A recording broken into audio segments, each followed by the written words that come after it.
Прокуратура – это та инстанция, куда мы всегда в первую очередь бежим.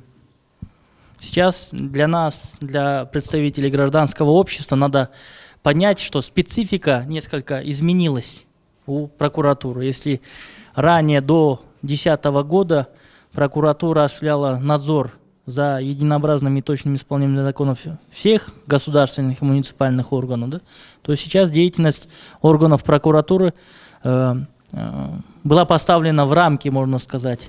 Они осуществляют контроль только за исполнительным органами и органами местного самоуправления. И только уголовное преследование в отношении должностных лиц. Вот.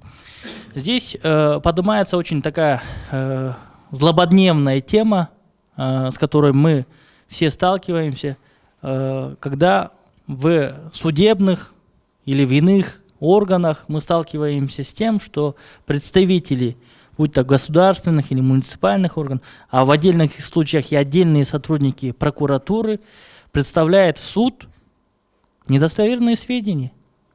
Вот мы-то считали вот по делу Асаналиева причина вот в этой справке, оказывается еще и причина в другом. КНИИП представил совсем другую информацию, в результате чего этим суд и воспользовался.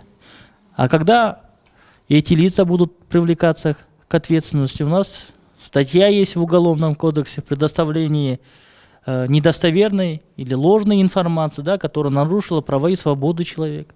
Вот необходимо привлекать этих людей, потому что я каждый день, я адвокат, юрист, и каждый день я в суде сталкиваюсь с тем, что мой оппонент врет, лжет. И это принимается судом. И в результате мы проигрываем.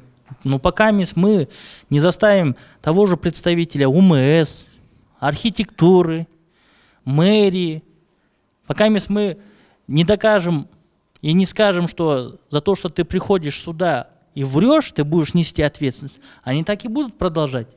И они это продолжают, и мы каждый раз проигрываем из-за этого. Необходимо создавать прецедент. И я вот после вашего выступления, представителя прокуратуры, займусь делом Асаналиева и буду подавать на КНИИП.